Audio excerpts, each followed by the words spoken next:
you're in the jail. Yeah. It's just like no freedom. You don't get that freedom part of things what you do. You just like you're locked up in your house. Yeah. uh, That's how we live now, man. you lock up in their house. It's either you go outside, try to have fun Yeah, for like, but by doing that, you could get shot, yeah. robbed, or whatever. You're locked So up. that's why people stay inside and Yeah. go crazy.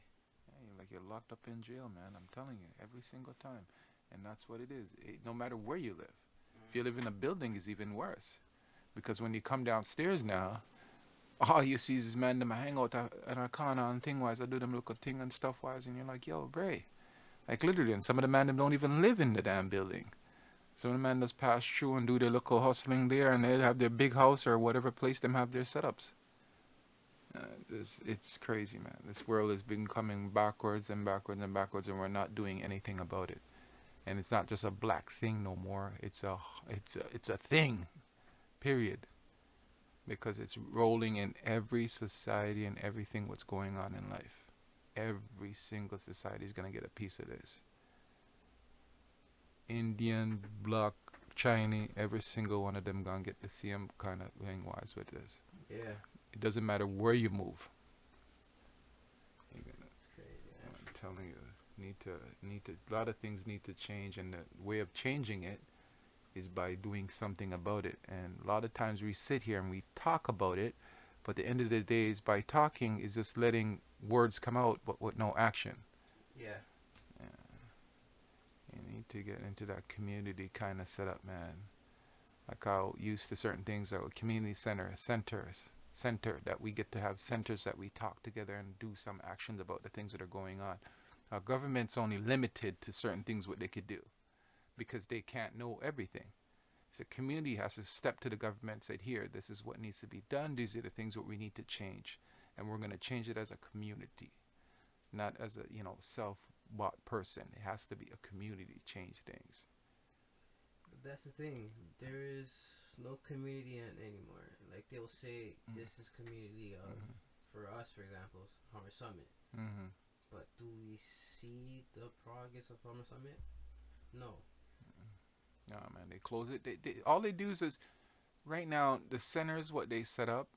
It's for the elderly people, the people that what will use them more than us. The young people Yeah. don't use those things no more because the young people have got those things pushed to them no more. Nobody steps out of stone and go here. Guess what, guys? We have a community center down by here. We have some programs going on. Nobody's as it, back in the days it used to be big brothers. Mm. There's no really a big brother or a big brother what's out on the block what's showing the young ones here. Here's a better way of living, a better way of life. And it's a hard thing because a lot of times now some of us big brothers are working 2 or 3 jobs, so we Yeah. can't do all this stuff. So Like I said, it's not a. I'm not trying to say it's agreed or learn the hard way. I believe it's our generation, like my generation, going down, too arrogant mm, to the point they don't want to hear from previous generation of how to move, how to work. Because we're the generation that thinks that we know it all mm, and we seen it all mm, and we know how to do everything without nobody's help. mm, So when the older heads are talking to us, it's doesn't go through. It's just like, shut up. We have the internet. yeah, We don't need you. yeah, But you need somebody that's live to help you out, yeah. and somebody that's older Been than you been through it. to show you the ropes. Yeah, But a lot of people in my generations have too much ego and pride to go seek help. yeah. They think they are the solution to everything, Mm, which is stupid. mm, If somebody is willing to give you knowledge, mm, take it. yeah. You may not agree with them at the end, but as long as you soak something in their words, Mm, go with it.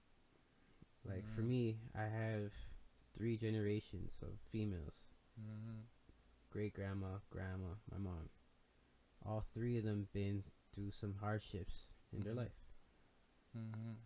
It's easy knowledge, especially with my great grandma Mm-hmm. in her 90s. Mm-hmm. She's seen a lot. Yup. 90s. She's in her 90s, talking and everything. Mm-hmm. That right there is a lot of knowledge I could soak in. She could tell me how life used to be for her as a child, how it's hard to get a job and being, let's say, a relationship, Mm-hmm. house duties, power back in the day. Like, how was power? They Mm-hmm. didn't have no TVs like we have now Mm-hmm. or cell phones. That's like futuristic stuff for them. Mm-hmm. They really were in the field, hands, touching everything, working hard. That era is gone nowadays. I'm not saying we don't have farms, whatever, still, but it's mostly manufactured by robots. Like, it's all machines doing Mm-hmm. everything. Mm-hmm. Her generation is 100% human labor. Mm-hmm. Then you have the grandma, same thing, but technology got a little bit better. It's not as hard as her mother used to work, but it's still hard coming through. She still got to deal with racism, segregation, being a black woman in a male dominated field, especially being black. It was hard. Mm-hmm. Grinding, grinding, grinding, grinding. Now you have a daughter. Still gotta deal with racism every day, but the labor and the hard work, 100% human labor, is not there as it was in the past two previous generations. Technology is way much better. It's easier to move around. It's easier to communicate with people across the world. But there's still a lot of knowledge seeping through the three generations. Now it comes to me. Great grandma could tell me how to get dinner, you have to kill the livestock, you know? You have to go farm everything to make Sunday dinner. Mm-hmm. Grandma could tell me clothes, we had to sew it ourselves. We made our own clothes. We fixed it up and stuff. And then mom could tell me, yeah, I had to work my ass off just to support to where you are right now. Mm-hmm. A lot of kids aren't really taking that in. They're not soaking up that information. So it's a disconnect. I think it's 50-50, but I'll say my generation started a war, if you want to call it a war. They're the ones that didn't want to seek help from previous. They didn't want to Save save. They money. didn't want to. Yeah. All they want to do was turn up or do things Right to now. please Right now. females or whatever. It And then on the flip side, with the previous generation, we have no respect. So they just wipe their hands clean from us, which is, I get it. They didn't do it out of spite or anger. They did it out of No, love. yeah. It's end of the day, it's love. It's like, okay, you think you know it all. Okay, you go on the world. Come back to me 5 years. And a lot of these people come back in the 5 years and like, I want the knowledge now. Teach me now. Sorry, too late. You already trapped into the system. The same system that we were trying to help you come out of. Now you want to help. Now you want to seek our guidance. Why should I help you now? And the reason why you should help now, because at the end of the day is, no matter what time they come to you, you need to give them that helping hand. It's just like you coming to God and you're asking God for something. And God's always been trying to tell you that these are the things what you need to do to better your life. All you got to do is listen to the words, what's being spoken to me, and follow those words. That's what God says. Mm. And a lot of times we seem to seek away from the one simplest things what he says. Just listen. Just listen to me. Listen to my words and follow my words and watch the difference it'll make in your life.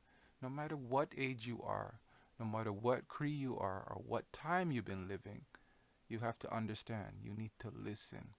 Because the elderly ones, why the reason why they've been through all that is because they didn't listen at their time.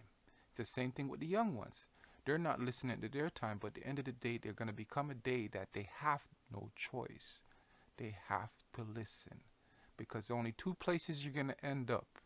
You're going to end up in prison or you're going to end up dead. Choose one of them. Either one, I don't want to choose none of them. The one place I want to be is something to be alive, to be a helping hand towards others, and be a better thing towards my family. And I think that's one of the key things what the young youths need to get in their head. The end of the days is come to your parents or whoever adult you could get to and just listen. Listen. They don't want to listen, man. Yeah. Arrogance and pride. Those are the big two, I'll say, weaknesses that my gen and newer have. At times, I've been kind of arrogant, I'm not gonna lie. But I didn't want to have the cookie cutter knowledge. For me personally, I like to fail to see where I could improve in different places in my life. So they could tell me, don't invest my money there or don't spend my money doing this and that. I hear them, but I want to see what I could reap from my actions. I make myself in the place where I'm at. Nobody has never put me in this place. All my actions, even non-actions, made me to the person I am today. I have guidance to show me how I move, yes, but the end result and the end choice, that's all me. But what's my generation? They love to blame you, even though they shouldn't be blaming you. They be like, "Hey, I need advice, let's say, about a job, and what's your take about it?" Or the gen be like, "How much you gonna make? Is it close to your house? You gonna do it?" They go, "Yeah, it's not that far. Probably like a 30-minute drive, and the money's great." Then they get the job, and it's not what they pictured in their head. It's a lot of yelling, it's a lot of labor, it's a lot of paperwork, and this and that. And then they'll come back to the person that they could find it in and be like, "Hey, why did you need to tell me it was going to be like this?" Like, it's stupid, whatever. Life ain't easy. They're still going to blame the person that's trying to encourage you. You can't, the older generation, they can't win. It's like, you come to me for guidance. I gave it to you. I gave you the pros and the cons. Now you have to choose if you want to go do it. You did it. You didn't like it. You cannot blame me that you didn't like it. That, I think that is one of the biggest weaknesses that we have. We love to toss the blame onto others and not onto ourselves. What's your take on that? My take on that is like, it's not really blaming. It's more something that you're knowing. And the thing is, what we take away from each other, especially the young ones, I noticed that with a lot of them, it's not there. They have nothing else to show towards to say towards what life has been given them. Everything they've been pretty much given to, like video games, TV screen, whatever they need, they've pretty much been given. They haven't earned it. They haven't worked for it, hard for it. They haven't did really nothing hard for it. Their parents have did the hard work for it. And the thing is, by doing all that extra work for it, you don't really realize how precious those little things what your parents has worked hard for you to give you. And that's what it seems to be the little slipstone. When parents gives the opportunity for a child to actually grow up into things, like to do things for themselves, to pick up a wearing shoes. I remember me as growing up as a young youth, The end of the day, my first Jordans, what I got. Oh my goodness, it was the best thing I ever did. I worked a job, one of my first job, my first check, I went to go and pick up a pair of Jordans, $100 and something pair of Jordans, black and red tip. I'm telling you, it was the best feeling I ever had. Nobody had to pay for that shoes for me, but that's how that kind of feeling it was. And I understand that the hardest thing for these young youths nowadays, what happens, is the ones that are out there, what are actually getting, are getting by good. And the other ones that are out there, what are struggling, they're trying to get the goodness too, but they're struggling by doing their little hustles and whatever things they need to go and do. And that's a difficult thing because they're looking at things and going, my brethren has a pair of Jordan. He has a brand new Jordan, 50 something, 150, 250, 300, them kind of big money. And they're like, what? That's crazy. That's big, big money you're paying for shoes. Then the next one here out the door now, he's living on a under thinking. He's not making, his parents not making, she's working two jobs. He's not making enough money. He's trying to figure out how to get this. And he has to do the hustle to get his money to go and do that thinking wise. And that's what seems to be the hardest thing. Everybody's looking at everybody's things. Everybody got to realize that we're all is not in the same boat. Yeah. And that's the problem. We're all in different lifetime spaces. We all have different goals to set in our life. And one of the key things that young youths have to understand, it's a goal you have to set for yourself. Each day, each year, each time of your life, you need to set a goal for yourself. One of the key things of setting a goal, you got to better yourself. Not just yourself alone, you got to better yourself around your family, better yourself around the people around you, better yourself around all the things around you. Because that's how life is going to start to better yourself. And that's how you're going to keep yourself out of prison. That's how you're going to keep yourself from getting dead. That's all I got to say for that. Hmm. So I know I didn't do a little intro with this, but hello world, it's your boy TJ. Right now I'm doing, like I said last podcast, doing interview with people that are a big influence in my life and big influence in my community. Today I have a special guest, Mike, aka Pumpkin, Yeah, yeah. and he's gonna tell you guys how it was growing up in his era towards now, what has he been doing in the community, and the changes that he has seen with food, how men interact with females, and God. So you want to give a little backstory about yourself? Um, come from Jamaica. I live right now in Canada. My neighborhood is the San Pedro way. It's the way. That's the way how most of the people do around here. Live with my mom and my sister.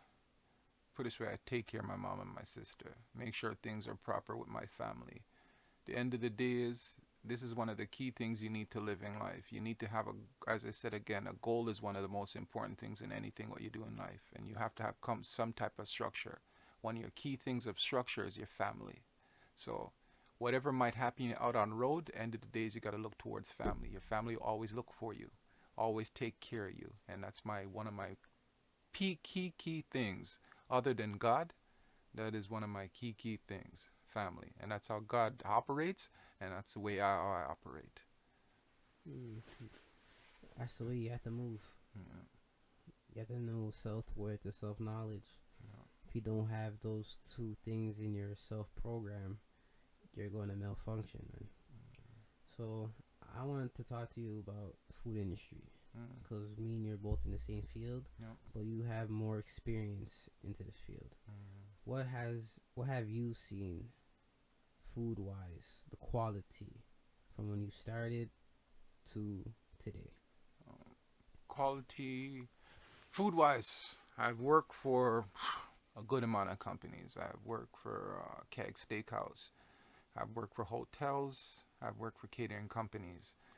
And right now in the food industry, what I've seen, I've seen things going backwards.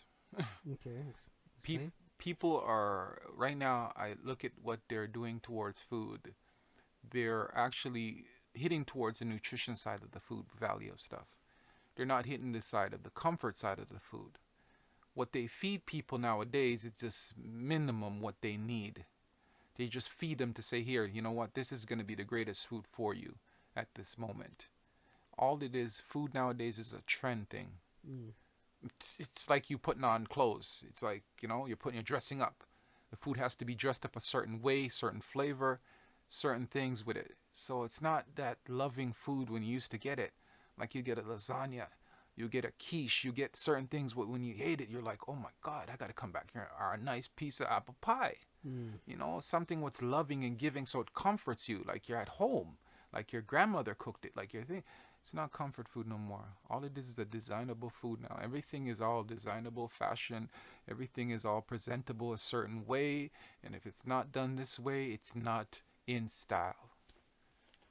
True. That's why you see a lot of people hopping on the new thing, Mm-hmm. like quinoa, Mm-hmm. or being gluten free, raw diet, or Yes. what's the two new diets out there? Keto Yeah. and all this stuff. It's a wave.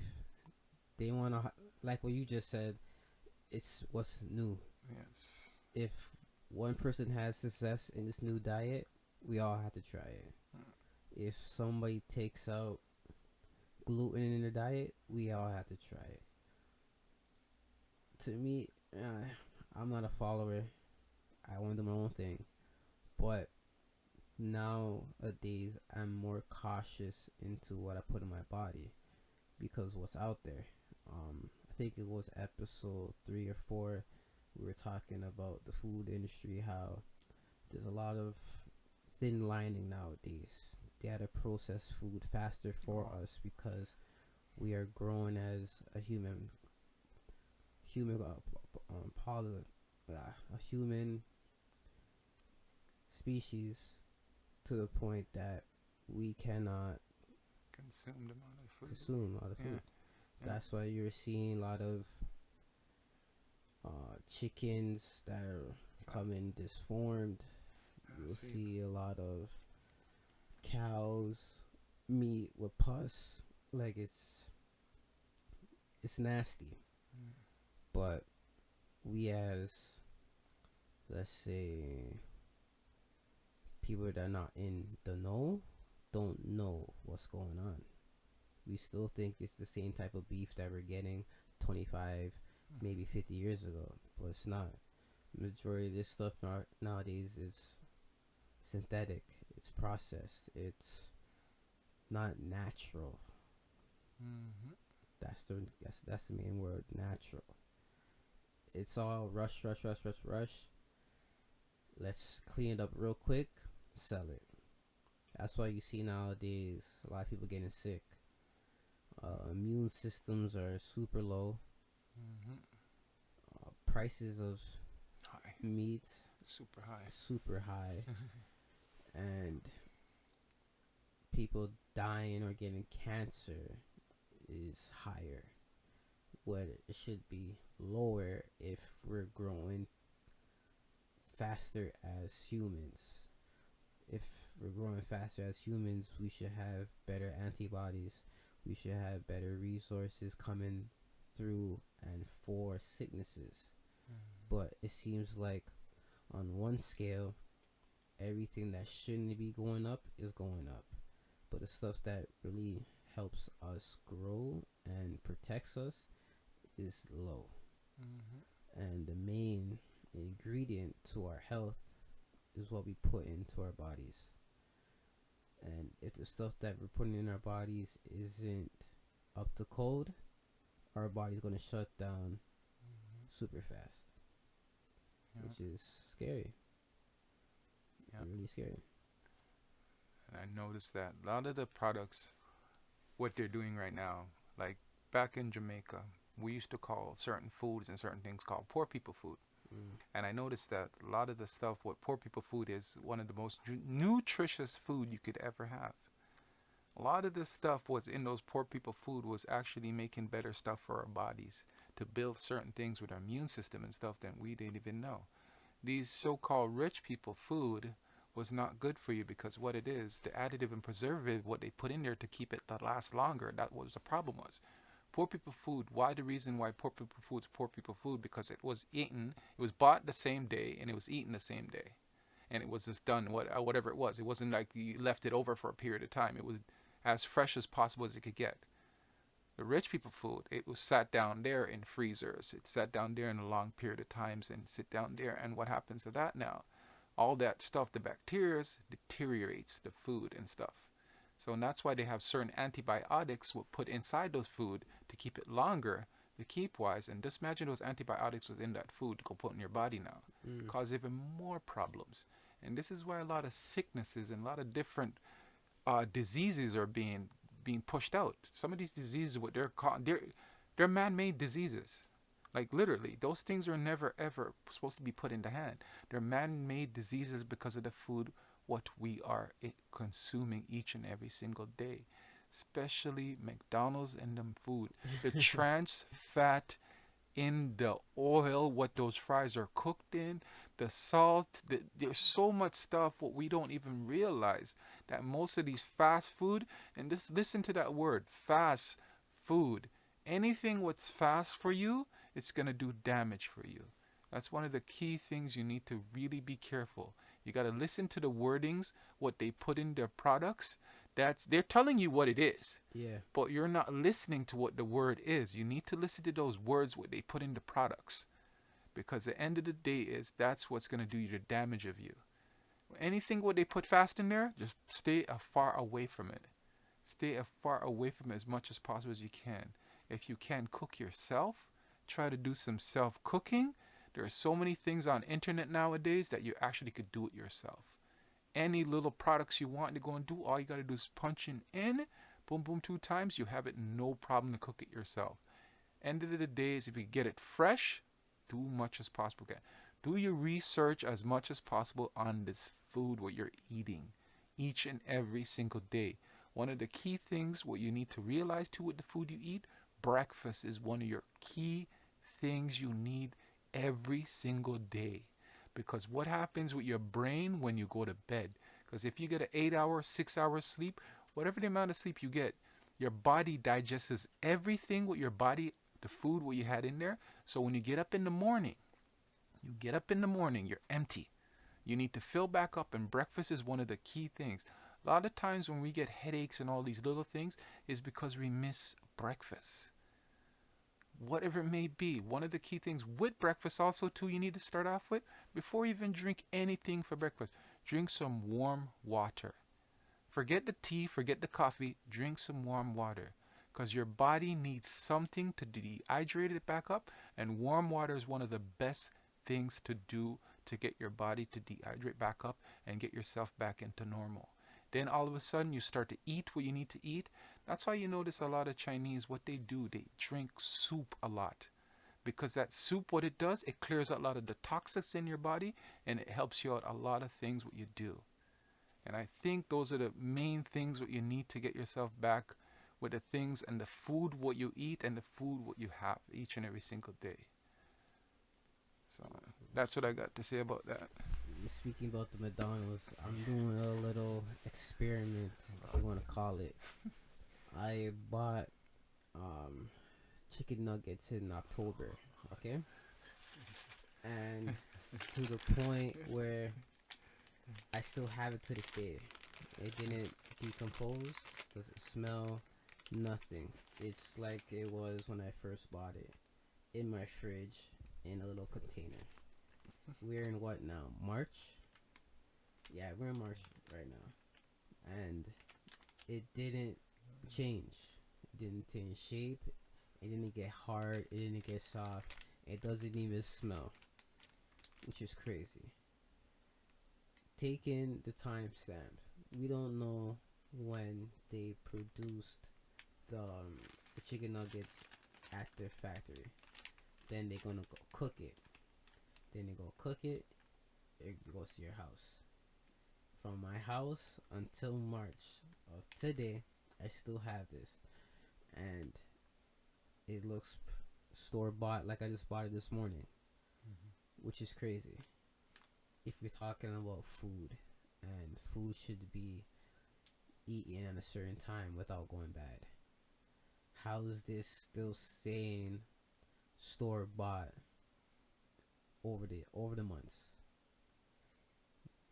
Preservatives, Hmm. preservatives. That's the only way I could say. And if it's taking this long to break up in natural environment every day, no, it's not nothing's in it contaminating it. What's Imagine that some. say about when it's in your belly? Hmm. Think about that. Hmm.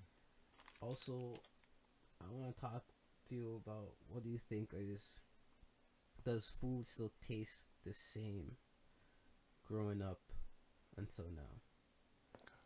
Nope. Food has changed so much you wouldn't believe it. A lot of the things that we use in our food is our seasonings. Mm-hmm. One of the key things with our seasonings, what make the food that's what gives the flavor of the food, and we seem to be tracting towards more Asian and Indian seasoning towards our food. When you put those type of seasoning in your food, you seem to lack, you know, taste, proper taste, because those seasonings seem to take away what really the food is about. You know, like the meat. The meat's a chicken, you know it's a chicken. It's a fish, the fish. You know, you put your little salt and pepper with it. Put a little bit of thyme. You put a little mix with it. You don't Yeah. have to put much seasoning with that. But this is what these seasoning what we're putting in our food. It masses a lot of the good taste and the good flavor of the food. Because one of the key things when you cook food, the next day when you let the food sit down and the seasoning sit in the food, that food should taste like there's no tomorrow. It should taste incredible. Mm. It should not just taste like it's rotten or it's thing what it tastes just that kind of flavor. Because the best type of food is not the food to eat right away. It's a food when it sit down. Mm. Because the season settles in it. Everything settles in it and you get to really taste the flavor. But this is my thing, my take towards food nowadays. It's just the quality of it. It's just really off from it. Like really, really off. Everything you taste, it almost tastes the same. Fish almost tastes the same. Your chicken, it almost tastes the same. You could eat pretty much any type of meat. It almost tastes the damn same. It just has that same type of quality flavor. It doesn't have it something what's ordinary. Only thing you might get different is the duck. You might get those other type of meats that are out there. Well, you'll definitely get the different kind of flavors and stuff from it. But otherwise, the rest of the other food, it seems to add up to all the one. And I think that's not a good thing. That tells you that how close the manufacturers are doing their damage towards our food. Mm. So much preservatives, and I'm Yeah. gonna say that word again, preservative. They keep adding these stuff to it. They're adding coloring to the meat. They're doing all these little fast food feeding to the meat. What do you think what's going on with fast food feeding is going to do the same thing with your body? Yeah. That's why your body can't structure with certain things around it. That's why we got allergies. Just about to say that. Uh, Just about to say that. Allergies are on the rise too. oh yeah. Everybody's allergic to almost to everything nowadays.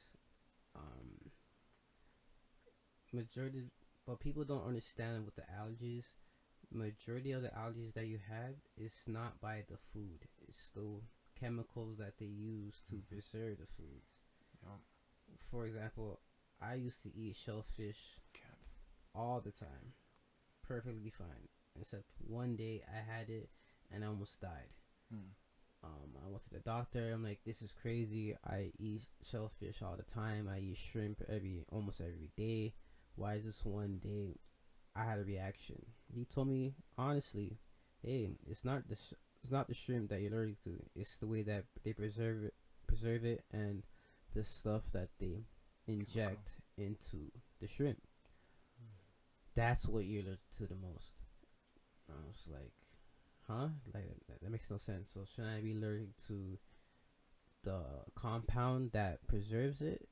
He goes, yes, but that compound is linked with your shrimp. So you had it with the shrimp. That's why you puffed up. But I know if you had shrimp in the wild without being in the process, you probably wouldn't have had allergic reaction. Mm. Majority of food allergies is what they put in the food. The If it chemical. was a fabric allergy, then yes, that fabric you're allergic to. But when it comes to food, it's he told me it's like a 70% chance is what they use to preserve it. So it's like, all right, that makes sense. I'll rock with that. To this day, I don't really touch or handle shellfish without taking my pills. And even with the pills, it helps me at that time. But once the pills wear off, I start getting itchy. I Mm-hmm. think it's all a domino effect. The food people, I don't know, I could be reaching with this, but I don't care. The food gets processed with these additives and preservatives that they know may cause rashes or illnesses and allergies. So, what's the best way to combat this? A pharmacy that can make allergy pills. Mm-hmm. So, God forbid you have a severe allergy, you have to go buy an empty pen. An empty pen gives you one shot, not five, not 10, one shot. And that one tube costs of around $100. And majority of the times, they're not covered through your whole insurance. Then on top of that, you gotta buy pills. Pills range from $10 to $50, and you have to take 2 to 4 at a time. That right there, a case usually holds about 10 to 35 pills. If you had to take 2 to 4 pills at a time so you don't have your reactions or swell up, it's costly. I think it's a domino effect. They know what's going on, so these pharmacy companies will make the antidote. You have to get these antidotes to make sure your life's well. That's what I think, man. How about you? Tell you the truth, you're right on point when it comes to that. End of the day, pharmacy is one of the biggest, biggest, richest company in the world right now. They make billions of dollars because what it is, what they do, it's all adds up to the food. Everything what we take in is all the process of the food what we take in our body, and that's what causes a lot of our allergies. I have one of my chef them at my workplace. He's also allergic to shellfish. He's not even allergic to the actually the shellfish. He's allergic to the chemicals what they use in the shellfish. He can't even be around it. If he's literally around it, he starts to turn red. He starts to scratch. His bumps and stuff start to get. If it's in an air around by him, he's he's in danger right there already. He's already starting to cough up and stuff. That's how bad he is. And I'm telling you, it's such a dangerous thing that what it is, it's it's what they create for us. Mm. They create this thing that we always need some type of pill. No matter how we think in this world that we don't need some kind of drugs, we need drugs. Because the end of the day is what we eat in our body causes us to need these drugs to better ourselves. Myself right now, I have stomach problems. My stomach, it the acids and stuff builds up too much. So what happens now? I have to take a pill in the morning for the whole day to get that acid to keep down for a period of time. Any type of food I eat, I have to be very careful what I eat. So if I eat certain food that are very acidy, it's going to cause me a problem for the day. So I have to cut out tomato, I have to cut out oranges, I have to cut out so many different type of stuff to make sure that my acid's proper. And one of the problem why my acid got so bad is again with the food eating again. The thing is, I did not eat breakfast in the morning. I did not eat certain food at certain time. I would eat late night for food, and then after eating the food, I was so tired I drop asleep. That's the worst thing to do. Yeah, it's build up. Sleeping when you just finish eating. What happens with your body? It does so much damage you wouldn't believe it. Your acid just can't, because your body, as I said again, it's working. Even when you're sleeping, it's working like crazy because it's breaking down all that food. So when it gets back up again, it wants some more again. And it's like, cool. And then you're like empty again. And one of the key things, when you eat 1 or 2 meals a day, it's not good for you. Very not good for you. If you can, as much as possible as you can, try to eat 3 to 4 meals a day. Don't have to be big meals. Just got to be small enough meals that it does the job, that it fills you. Don't overfill yourself. Yeah. That's the problem with us. We seem to overfill ourselves with too much things. So that too much thing, your body's working overtime now to break those all things down. Just eat just enough. That's the thing what I'm noticing with us nowadays. Yeah. Um, Glutton. Yeah. Too much Yeah. that we want to take in at one time. But you have a point. Yeah. Eating, then sleeping, it's bad for your body. You need a good 30 to 2 hours to Digest. digest all of that before you go to bed, because it's going to sit and it's not going to be rotating into your body. Your body can't properly absorb it. So that's a pro tip. After you eat, don't sleep. Move around a little bit, do a little exercise, drink water, then go to bed.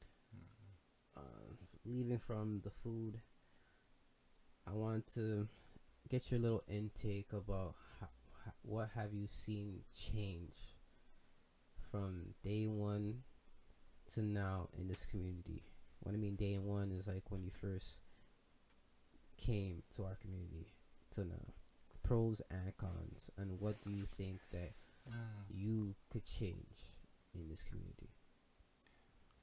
What I see in change in the community, from beginning to now, family orientated things I've seen change in the community. I haven't seen family really sit down with family anymore. I haven't seen them really enjoying the time spending with family anymore. From now, I notice that everybody's been working towards a goal, towards a house or a car or whatever it may be. Everybody's just been working. Nobody's been spending time with each other. Because this is the problem we seem to realize in society. We don't realize that, one of the key things we have to realize what we're working for. And that's the problem what we seem to do in this society. We're not realizing what the things we're working for. We're just working. Mm. Working for a car, working for a house, we're working for a trip we need to go on, we're working to go hang out with our friends. That's all we're doing for. We're not working towards a actual goal, towards your community, towards what you do in life, towards what's around you. And we seem to be always preaching about something and not doing about something. We get away from the one things that we really look out towards. I come from Jamaica. I come from a background of very strong women, very strong men, very outspoken people. And end of the day, when I come to this country and I see certain things what are being done, I'm going, things are getting out of order now. Especially when it comes to the youth them. My heart goes towards every single youth would step up on road. Because I see the struggle what they go through every single day. I see it because I've been through it. And I seem to try to push towards them when I see them and just have a conversation with them. What's going on in your life today? What hand do you need to be helped today with? What do you need? You need a job? You need this to look about? What do you need? And that's my thing. That's my take of my neighborhood and how I am nowadays in life. No matter who you may be, old or young, that's my take in life. I am what they call a giver. I Mm. give to you knowledge, I give to you love, I give to you direction, I give to you God. That's how God directs everything what he does in life. He gives. He gives and he gives and gives till it gets to a point that he's like saying, you know what? If you don't understand my gift, it's time to be away from you. You need to learn it now. And most likely you don't want ever God not to be away from you, man. You always want him to surround you, to direct you, to show you what life's about. And that's my take towards the hood, man. Mm. So, what big changes have you seen since you got here to today? Big changes I've been seeing right now. I've been seeing the kids, a lot of the kids have been stepping out. Mm. They've been realizing certain things have been going on. They've been getting sick of it. The shooting, the killing, they've been getting so sick of it. They've been getting sick of their age group, 16, 14 years old. They're burying their best friends or they're going to a funeral of their best friends. They're getting tired of these stuff. They're getting tired of the school killing. They're getting tired of on the bus. They're getting tired of every type of stuff what's hurting them, physical and mental wise. you know, in their family, in their, in their community. They're getting tired of it. And those are the things that I've been seeing, like, and they're ready to step out.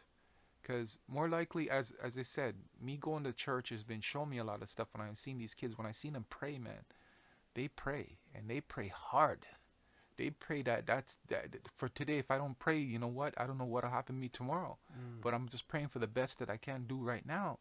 And I see a lot of times I see these kids. They go out. They go out really hard, hard, hard, hard, hard with all their heart, because they want to change and better their life. When they're around in that atmosphere that they actually could change something, they're the most happiest. They're being kids again. They're playing dominoes. They're playing games. They're sitting with each other. They're laughing. They're talking. They're spending time with each other.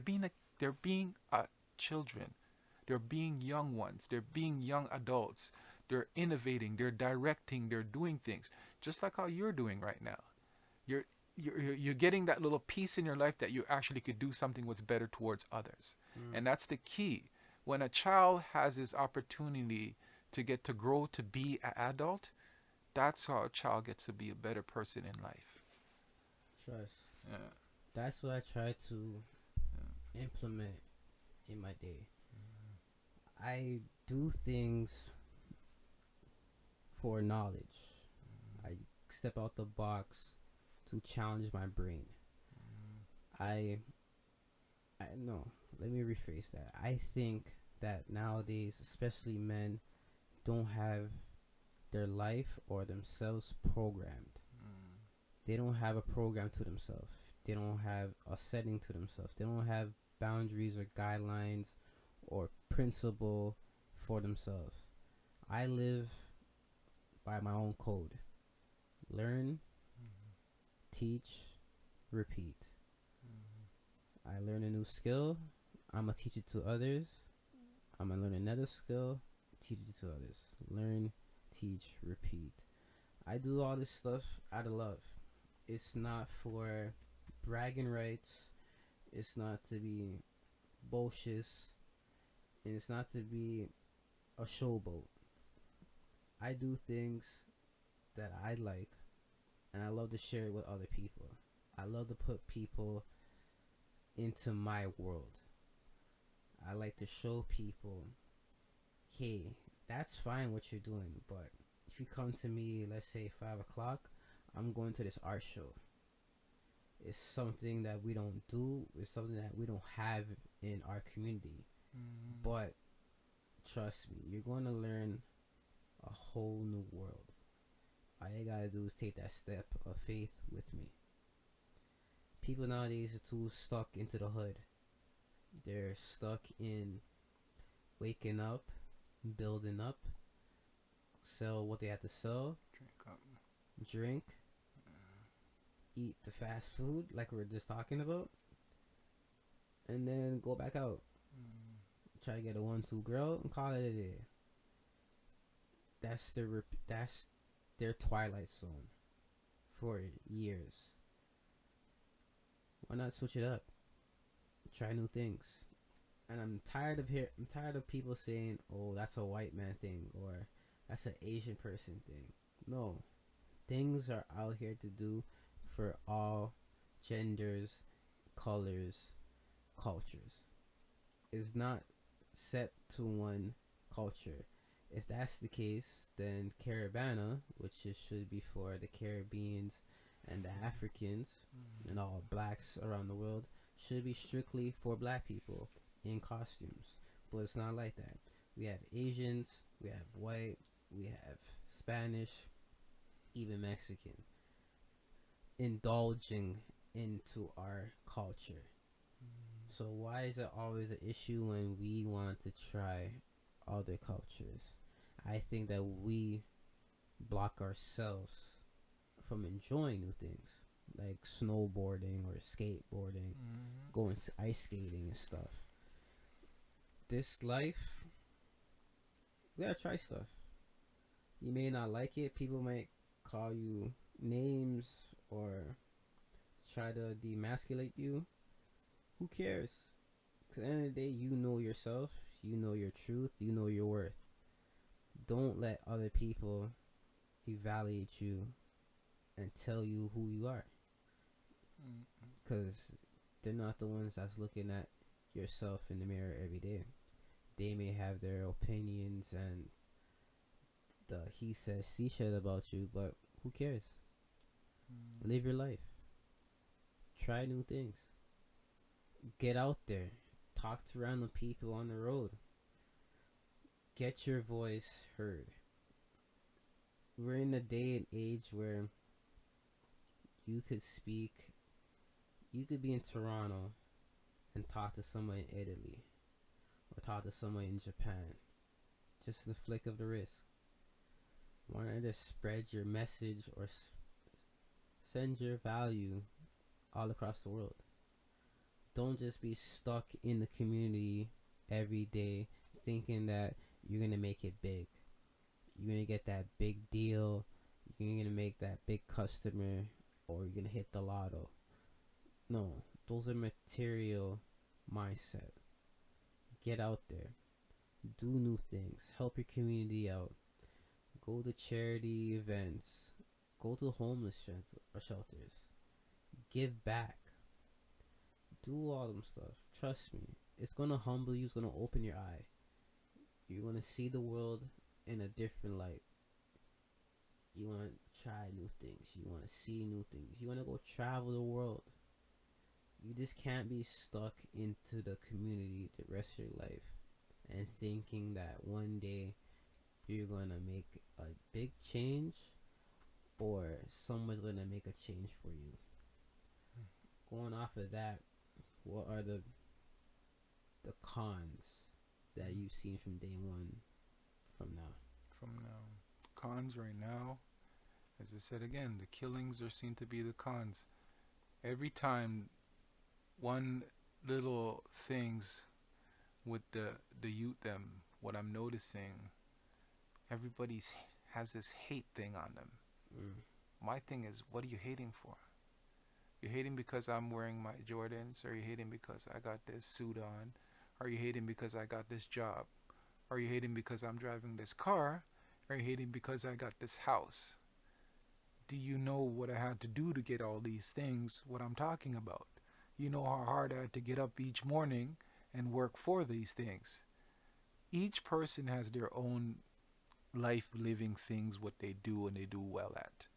You can't judge them towards it and you can't put them towards it. That's between them and God.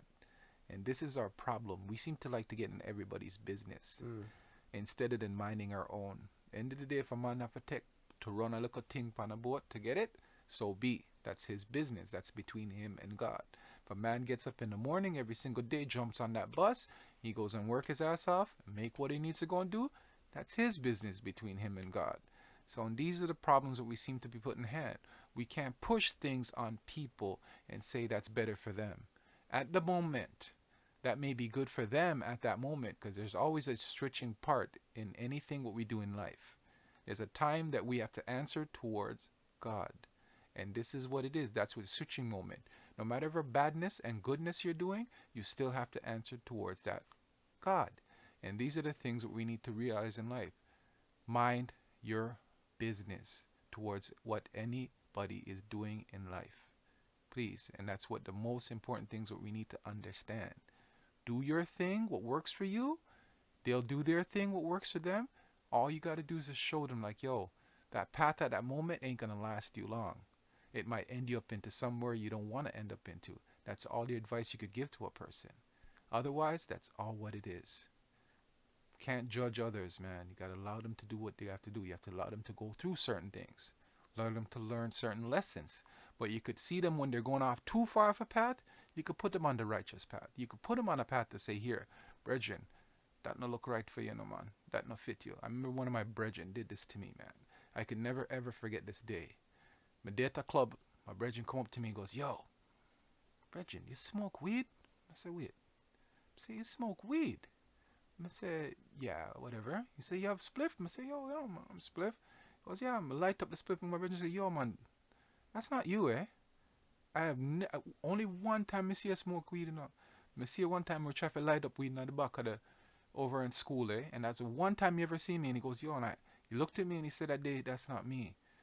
Looked at me. My brethren said that to Mm-mm. me. You know what that did to me? That made me stop the shit right there and then. Take that one person, what I know from growing up, going through school, to show me something that's not me. And that's what a good brethren is, a good friend is. When a good friend sees that you're out of position in place, and he comes to you and he puts you into place and say, here, brethren, that's not you. I know you're better than that. Know you're better than that. That's not your style. That's not how you are. Let's go. Straighten up. Let's go. That's how we gotta do things, man. Mm. You have a point. If your homeboy should be somebody that knows you the most, Mm, if they're seeing that you're moving to left, they have the right to put you back in the middle. mm, They should be your little compass. That's mm, what friends are for. mm, I totally agree on that point. mm, But as somebody that's been in this community for decades, mm. what do you think that you could bring to the table to make here a better place? Uh, One of the key thing is a center. Mm. Actually, a real center, not a center what everybody could go to and whatever business they're doing. The end of the day is a youth center, a real, truly youth center. When the youth, them actual, when them they in a problems or not into problems, they could come there and actually get some advice towards working wise, job wise, living wise, school wise. One of the key things in school, what we're doing is so backwards, is teaching these kids not to add and subtracting is great, but what are you adding and subtracting towards? What are you reading towards these books towards? What are you reading these novels of love stories towards? Is it benefiting you in life? These are all these things. What are we learning in history?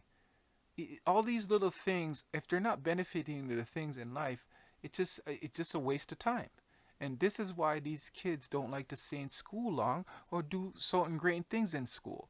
When they find something they actually like, the end of the day is one of my thing. I went to Westview, and one of my thing we had a media English teacher, and let me tell you, this dude was the baddest dude I could ever tell you. So whatever was going on in media, he made sure and give us a good directive to do in school. Those kind of things are good programs to set up because what it is, because what's going on in the news, now the kids have a good idea what's going on in life. So these are the things that we need to get into kids is what's going on in life, not what's going on around the world or whatever thing is wise, what's going Yeah, on in life. That's the problem is everything what you need to go and do, you need the kids to get investment. You need the kids to start to do things towards their programs, start to do for saving, start to put away things for, long run, start for their benefits, everything. These are the things we don't need, kids don't even know about. We're teaching them backwards. I don't mean for just one generation, I mean for all generation. We're teaching these kids backwards. That's why a lot of them don't want to be in school. That's my take towards what's going on in society right now. It needs to change up with those things. A community center, what actually helps them out in the direction of changing their mindset, not just bringing them down. Need to change that mindset of them, man. true. I don't think school teaches kids life lessons. Mm, I think school should have like an investment course or mental health issue course, better fitness classes, starting from elementary to high school. College, you're on your own to what field you want to go to. mm, But even college and universities itself, that's a bigger hustle. I'll get into that later on. But from elementary, for some people that with the public schools, you have middle school, then high school. Catholic is from elementary school to high school. So from those stages, they should have a nutrition class, investment class from young. Let's say grade 4, going up. You learn how to invest and save your money. Art. I think art should be key. If I had a chance to build my own school, it will be from daycare until grade 12, the whole school. and a little adult side for people that want to learn new skills and trade. Each kid should learn one martial art, whether it's kickboxing, boxing, mixed martial arts, whatever. They have to learn two arts, let's say dance or music, and a science. And they have to choose either one or two sports to get in. That is the minimum requirement. Because by doing that, you get to express yourself more. You get to express yourself via your martial arts, your physical arts, is it painting or music, science. You can learn about your body and whatever, and through sports. So you're not just stick into one field. You have other sources to express yourself. I think people are too laid back and too comfortable in doing one. If I have the money and the space to make that school, I'll make it happen, because learning an art teaches you meditation. It calms you. It shows you your inner self. You gotta learn how to defend yourself. Why not learn boxing or even fencing or aikido? You know what I'm saying? Just to make your mind disciplined. All this is to teach your body art, meditation, martial arts, the discipline, sports, the education. You need those pillars to build up your body. A lot of people are stuck onto one pillar and don't develop the rest. That's why you see people that are great athletes but are terrible communicating or expressing themselves with their emotions. Yeah, art people that are visually intrigued and have a lot of knowledge but cannot defend themselves physically and verbally. You need to have a whole balance. You need to learn how to move. If you stick into one field, you're not going to develop your body correctly. That's my take on that. With that, you've been around this earth for a while. I'm not calling you old, but you've been for a while. Oh yeah. So, what dynamics have you seen switch with male and females, with relationships, hooking up, or just how the opposite sex interacts with each other? What dynamics? I think right now I've seen women in charge. Okay. Period. Women's been doing their thing, and we seem to be the follower towards what that. But I'll tell you that's a backwards thing. You know why I say it's a backwards thing? Because when you get women in charge, remember, women's the one what bear our childs and our kids and whatever we need to go and do. Yeah. At the end of the day, man has to go out and fend for the things what we need to go and do in life. But nowadays now, women are doing everything. And that's not a good, that's an off balance. Why I say it's a off balance? Because when you put everything on one single soul, God did not just build one of us, he built two, man and woman. First thing he did was did the man and then took whatever needed out from the man to build a woman. And now when you put the woman in charge, what's going to happen with that now? It's going to turn this world topsy-turvy. You need to even out the balance. When a woman says 50-50, it's not 50-50.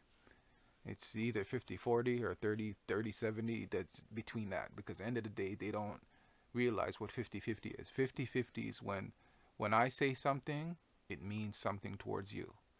I'm not just saying it for me, I'm saying it towards you. I'm saying it with you, and we're directing it towards everybody. We deal with things towards as a team. And this is the thing what we seem to be failing into, is being a team player. We seem to lose that concept when it comes into a relationship. One of the key things with relationships, what we lose out on, is being a team player. Every single day we get up and we look at things and we want to get into something with somebody. You know, you go out there, you're looking for a certain type of woman. So you're looking for a type of woman with long hair. You're looking for one with a sexy body. You're looking for all these things. But I noticed that one of the things we're just looking for things, materialistic things. Yeah. We're not looking for things that are actually mind scenting, things that are interesting you, things that are directing you, things that are giving you more strength, things what you're weak at. Say I'm not a person who's great at reading. I have this woman, she's great at reading. She's great at writing. She's great at this. Things what I'm weak at, she helps out and balances it out. Things what she's weak at, sports or whatever it may be, I'm strength at that for her. So these are the things that we need to look when we link into relationship with any type of woman. One of the key things, I was listening to something with Steve Harvey, and he said this was so truthful. Just like a job, they give you 90 days to give you on trial period. I think that's what you should do to start with your relationship, where you start to get any sexual action with your relationship. Give them 90 days. 90 days to get involved with whatever you need to go and do. Just enjoy the time that you spend with each other. Get to know each other. One of the key things, you don't have to be married. You don't have to be, in love with the person. Get to know the person. Relationship is one of the key things. You need to relate to the person. What make this person angry? What does not make this person angry? What will make this person go? What will make this person, better themselves? Yeah. That's what the key is. We need to always look at each other to better each other. The thing is, with relationships, we seem to jump into them because what it is we think first is a sexual thing with it. That's all we're aiming for. What are you truly, this is my thing. What are the main key things? What are you relating towards this person? What are the key things you're looking towards this person? Not just their looks, not just their personality. You have to look what's in their heart. The key thing is you have to look what in that person's heart. If the person has good family value, that's one of the things you need to be around their family, because you're gonna know that. One of my ex-girls, I went to the house. The mother looked at me. Dad sat down with me. Don't know these people yet. Sat down with me and said, "Truly, you want to be with my daughter?" And I said, "Wait, this is mother and father. Don't know me." But they sat me down and said, "Do you really truly know this girl?" I go, "To an extent." They go, "This one is not good for you." This is a mother and father telling me this for their child. He goes, "Oh, she ran away from when she was 16 years old. He's a bad picnic." I said, "Yo, but still, I told him that I don't trust her to the fullest. I really like to be around her." You go, "That's all you're going to probably get out of her, because after a while, she's going to run away like how she ran away from us. She's going to run away from you same way." And what they said, it was true. She did her thing. But that's how people are. You need to understand something here. Anything in life, you need to know that it's a relationship. You need to relate to the person. You cannot let this person go to bed angry. You cannot let this person, be vindictive about you. By coming, she get angry with you. She's ripping up your clothes. She's destroying your stuff. Stuff's her stuff. It'll come and go. But at the end of the day, if you're around that kind of person, stay away as far as possible as you can. Because at the end of the day, that person's not looking out the good interest for you. That person's just looking out for themselves. And a lot of times we get into that sexual relationship and we don't realize it's just a sexual relationship. And that's why before you get into a relationship, I should actually tell you should start off with being upfront with the person. The person might think you're being bold or being rude or whatever they may be. If they think you're being rude, then you're going like, "Yo, you're not the person for me." At the end of the day, I'm telling you what I want and what I prefer in a woman. And if that woman doesn't have that criterion, the same thing you have to do to a man. This is what I want and this is what I prefer in a man. These are the things that you got to put out there on your table. I know it might seem bold, but at the end of the day, if you're not being bold, you're not being what you want to be. It's true. Yeah. I think people are beating around the bush. Yep. They're not straightforward and doing the actions that they want. People are in this disguise. They want to lie to get play or lie to get something from that person. Just be upfront. If you see that person and You don't want a relationship with them, but you just want the physical, and it's like, yo, I find you attractive, and I think we'll kick it off physical. If you see something long term, speak about it. If you just think it's a friendship, talk about it. Don't be, I don't want to say roping the person along, but be direct. A real man knows what he wants. If you're gonna beat around the bush and have your head down, and when time comes you don't get what you want and you're in hissy fit, it's on you. You should have speak your truth from day one.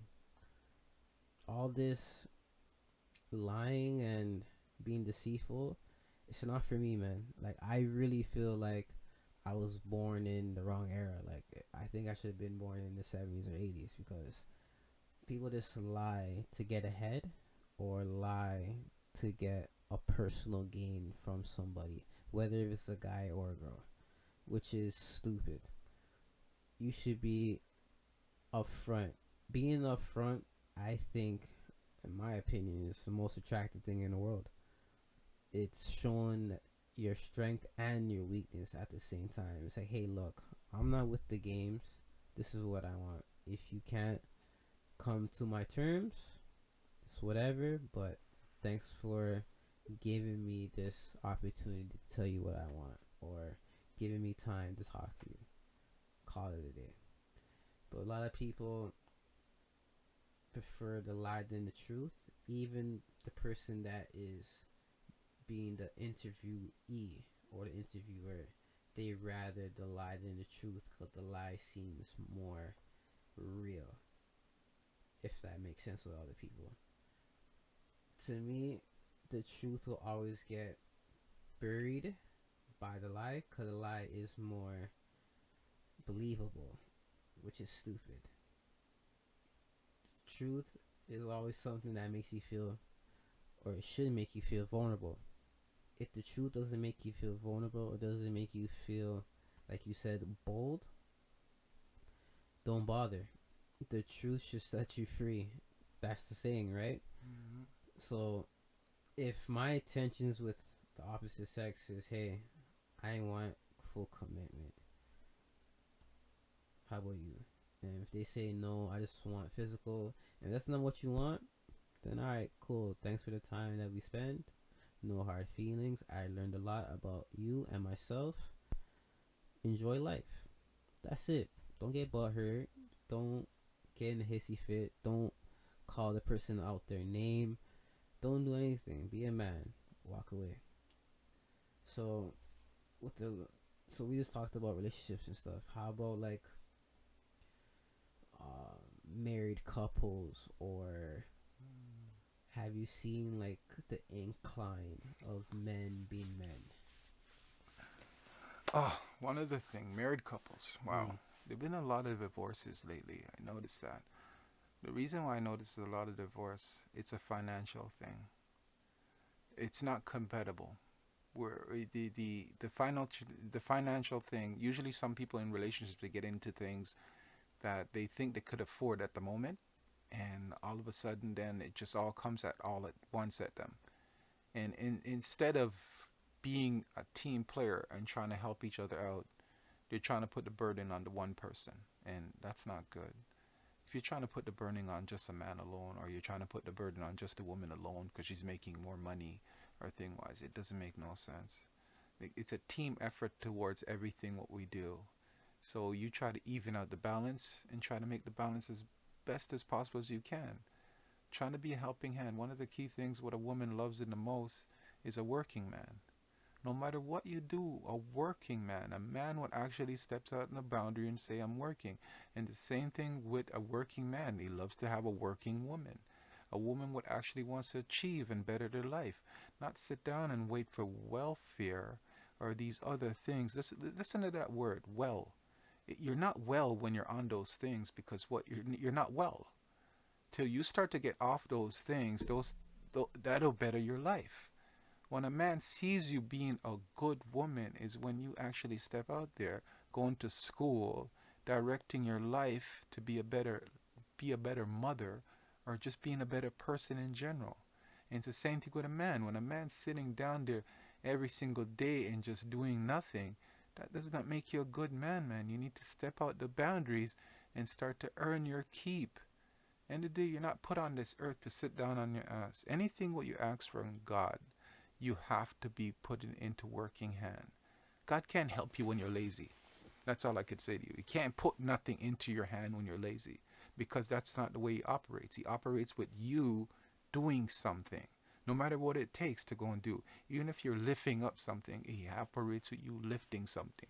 Because each day when you're lifting that something, he's building you up. He's building you stronger, he's building you better, and he's building you with a better mindset towards what your life is going to be. And these are the things what I think relationships need to understand. Anything what you're going to get better into, you need to start building it up. Don't let it sit down there. If you want to build a good relationship, you need to build it up, just like you're building on weights. Each day you do a little bit more. You start with a 10 pound, then you go to a 15, then you go to a 20, then you go to a 30, then you start to get to 100. Then slowly you start to build up. You're doing like 200, 300. And that's how you start to build up your relationship. Like, don't ever think your relationship is going to always start from the top. It always starts from the bottom and then it starts to build up. And this is how I'm noticing that we need to really realize in marriages and everything what we do. Start to build it up from a small bit to start to build it up more stronger and stronger each day. So when anything comes at you, you are ready for it, financially or physically. Yeah, you have a point. Uh, People are going from the pyramid tip uh, down, not from the pyramid bottom up. uh, I think that's people should do, because, like I said, always foundation is always key.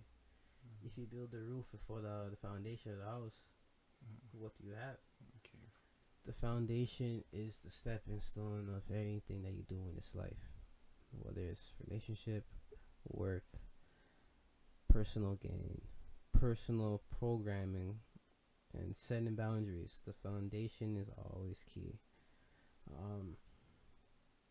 What do you think about men nowadays, though? Honest opinion. Um, Men nowadays, they're slipping, man. A lot of times, one thing I notice, as I said, going to church now, men nowadays, they seem to be backtracking towards what they're truly to be a man. Cause back in my time, I had a lot of role models in my life. I have a lot of people that I looked up towards, even basketball players, even players. Like I looked up towards them. I looked up towards them because I seen what they achieved and what they did in life. Nowadays, I know these young youths, they don't even look up to those things what man has given them, because some of these men are not even operating properly. Mm. Look on right now, hear news with Art Kelly. This man is manipulating women, these little young children, over this period of time and going crazy and whatever thing. This is R&B singer. This is person I used to look up towards and say, man, I love his music. I love how he's stepping out. I love all these things, but I didn't know he was that type of person. He's a predator. Mm. Didn't know he was in them kind of madness, like literally predating off these young little girls and doing all these things. And it's a crazy thing when you look at your role model to do all these things, and it's a man figure too. And for you to hear all this stuff, it takes you out of your position of being a man. But at the end of the day, the charger of men, of all men, is God Almighty. And I think that that's the problem we seem to be running away from. Even in school, they took the education out of having God believing in there. There's no more prayer being said in no announcements or nothing. I remember when I first elementary school, 2 and 2, you'd hear "O Canada" being sing, and you would hear you saying the godly prayer for the day. So those things helped you out into what you need to do with your foundation. Nowadays, what the key is, what we seem to be lacking, is just God being more in a man's life and understanding a man's role. A man seems to be slipping out towards what they believe in and what they're becoming. We're letting the woman take in charge with everything what a woman's not supposed to do. A woman's a birth giver. A man is a director. And we seem to forget all those things. And being a man, we're forgetting what we need to direct. We forget totally. Woman is a birth giver. A man is a director. We're forgetting those things as being man. That's my take towards it. Mm. What I'm getting from you is like the roles are kind of reversed Yep. in a certain way. Girls are, sorry, females are more in the front line. Taking all of it. They're the soldiers. They're the breadwinners. They're the everything. While the guy just sits back and relax, if you want to say, or is the emotional one out of the two. She's more masculine and he's more feminine nowadays. I think it thumbs down into 3 categories, in my opinion. One, a guy is trying to be a super pleaser, any means necessary to make his woman happy. 2, he's been done wrong by women all of his life, and I think the only way he could make them feel happy is being feminine. Third and last route that I see is that he just wants to settle down with whoever. He'll do whatever it takes. He doesn't care if it makes him look weak. Some at times men were not in or masculine. It's just it's common. It's fine. But you cannot be feminine all the goddamn time, cause that is gonna trigger a woman off physically and mentally, and she's gonna wander off and want somebody that knows how to balance his emotions.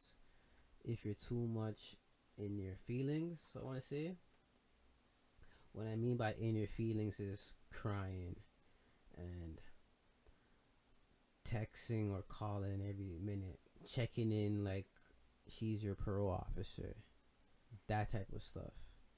It's fine and all to tell your girl that you like her, you love her, or have a nice day, hope to see you soon, or I miss you. Those are fine. But it's when it gets to a point where, oh, why aren't you texting me or calling me? What's taking you so long? And all stuff. That is being overly emotional and in your feelings. I think men have to deprogram just 2 generations just to get back and be like, look, I love you and all, but I'm not going to be calling and texting you every goddamn minute. I have a life. You have a life as well. Just link up when you're done your shift or whatever she's doing. I think that we get too caught up in the texting every second, and when that person is, let's say, off by 2 minutes or 5 minutes, our mind starts to assume the worst. Either that person is cheating or they don't love us anymore because they're taking forever to respond back. Nowadays, people are busy. You gotta live with that fact. If you're gonna keep on hounding them and all that stuff, it's not gonna work. You're gonna be more in your feminine state than your masculine state. You have to know when enough is enough. You cannot be overly emotional. Vulnerable is fine. Being vulnerable, like I said, is saying, like, I love you, or have a nice day, let's link me when you're done work, or call me in your lunch break if you want to meet up. I'm downtown, you downtown, or we're in the suburbs. That's fine.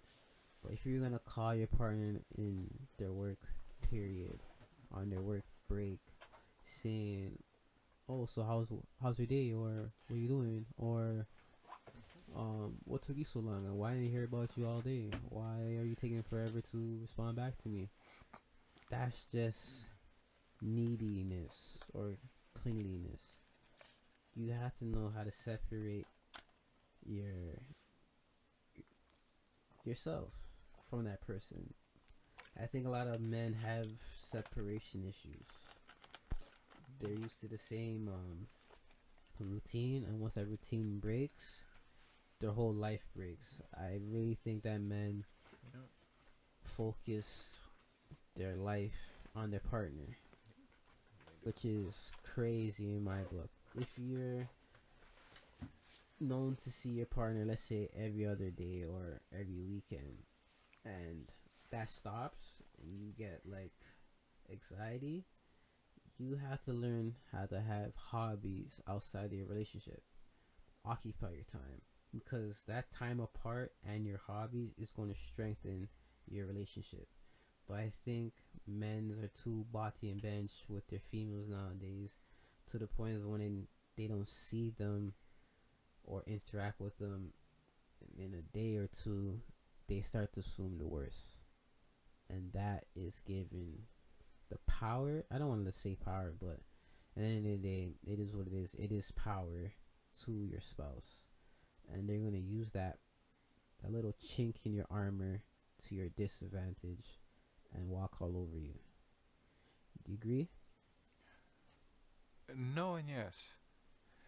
Um, the thing is, the power towards what woman's been given, or it's not really even power. Mm. It's not really even nothing, because the end of the day, as I said again, relationship is a related thing towards each other. And what it is with man, it's not we're being female-ish and we're being things towards a relationship. We don't understand a relationship.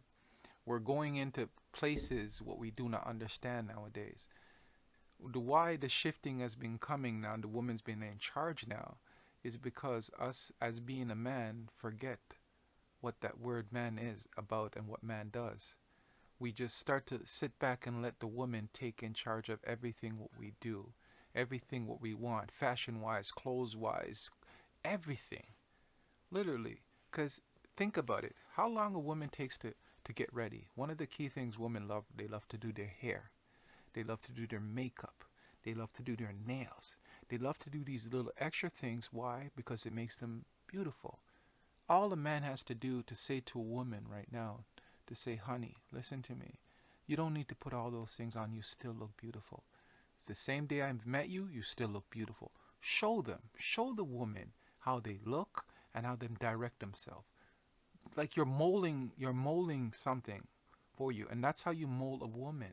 You show them how they are and how they make you feel. That'll make them more interested in you than more than anything else. Is when we decide as man, as I said again, let the woman get in charge. When they get in charge, what happens with them? As I said again, they start to put on the nails. They start to do the hair. They start to do all the makeup. They need to look good. They need to show themselves they need to look good. When a man tells them they look good and show them how they look good, then they look at it and go, I don't need all this nails. I don't need all this extra additive stuff. I don't need to go up on a road and go look for a next man. I don't need to play those games. And that's the problem what we seem to be doing nowadays. We're not actually being men. We're not putting ourselves out there and saying, here, honey, God dag, man, look at your brown skin. You look so nice and sexy. Mm. Look on the hair. Why you pretty? You no need for put no extension in there. God, what? Look on them feet there. Let me rub them down for you. Those kind of little interesting things what you do will make your woman feel such a better person. Honey, man, what? I notice you put on a little muscle on you. I notice the backside a little bit rounder. All these little things what you're noticing, you're like, yo, you're bringing her self-esteem up. So she don't need to put all those other things that are making her up. Just think about it. That's what makeup's about. Mm. It's making up this woman, what you truly love and desire. It's making up things. See, nails, as I said again, the hair, it's making up things. And these are the things what men are slipping out of position and place what we need to do in society and do. Put our woman back to what they're supposed to be. are women, are gorgeous looking, sexy, big body round woman. That's what it is. That's my take for that. Appreciate that. Eh, Appreciate that. Appreciate that. now this guy's calling me. Now this guy's calling Well, yeah. So I think we touched on every little topic we had today. God. Oh, can't forget about JOD. Yeah, boy. That's what makes us. All right. Gotta bust up on that one. You know what it is? Let me tell you something here. Yeah. One thing about my walk with God is it took a while, but at the end of the day, He has a time period where He wakes everybody up. And I don't care where you come from or what you did or who you are. God has a time that He wakes everybody up. He'll get you up one day at 3 o'clock in the night, and you're wondering why. The whole week you're getting up at 3 o'clock. You have you dreaming about things what you never dreamt about before. That means that He's coming in your life to make a change. And this is the thing what you got to understand with God. He's a protector, He's a guider, and He loves His children them. He loves every single one of us, no matter what we do and what we are. And we need to realize that in life. Every day we think that we have control, but we don't. He's in fully control what we do in our life, and we need to understand that. Everything we do in this life has a control thing. Every single devil what comes against you, every single corrupted and destructive things comes against you, let me tell you, Father has a hand in them. So we have to look at it and say, here, the end of the day is that all He asks from us is just giving Him thanksgiving. Giving Him thankful for the day, the time, anything you spend with Him. Just that little moment, you might say a prayer in the morning, you might say a prayer at night, you might say a prayer in the evening. You might say a prayer because you know what? You're going to go through some turmoil at work. But long as you respond to Him, He'll make a better thing towards you in life. And that's my take towards God. Deep, Yeah. deep. I think we need like a spiritual bond with God. Doesn't mean you have to go to church every Sunday or read the Bible every day. If you have a certain connection with God, practice that. If the only way you communicate with God is you go to bed or you wake up every morning, that's fine. We're not telling you you need to go to church every day or pray every day. No. Find your center with God. It could be in your art, it could be in your work, your hobbies. That could be your connection with God. Just strengthen that and you'll be fine. I think that this segment alone is a lot of knowledge for anybody, male and female, to soak in. I'll be doing stuff like this more often. Just me with interviewing other people. Same as my co-host Iron, he will be doing the same thing, but with people around his area, his community, people that he interacts with every day, and we'll combine it together in our different playlists. So on the Den of Owls YouTube page, there's going to be 3 playlists. One with our regular podcast episodes that we have weekly. Another playlist with just my stuff, with me interviewing people in my community, interviewing my friends and family, talking about business, relationships, how to be a better you, basically. Music as well. And Iron, he's going to be talking about his family and friends, his music, and his short stories and events that he's going to be hosting or even doing interviews. For example, let's say with the Return Fest, he probably do interviews there. Or Comic-Con or Anime North, he'd be doing interviews there. So there's going to be a lot of different content coming your way on the Den of Owls YouTube page. As I already told you, it's your host TJ for this segment with my special guest Mike, aka Pumpkin. Yeah. Do you have any way these fans could contact you, like social network or whatever? At the moment, none right now, but in probably a couple months and period of time, I'll have something set up for you guys, as in catering wise, food wise, as in, God wise, directing towards the goodness what God has given each one of us. And I God bless each soul what's out there right now, what really needs this little hand. And thank you for meeting me on the show, eh? Anytime, man. You could be a regular guest if you want. We have a lot of topics we could talk about. Yeah, yeah, yeah. You've been here since day one. You have a lot of knowledge. I think that your knowledge and what you have in your mind should be shared with others. Once again, it's your host TJ. See you in the next segment.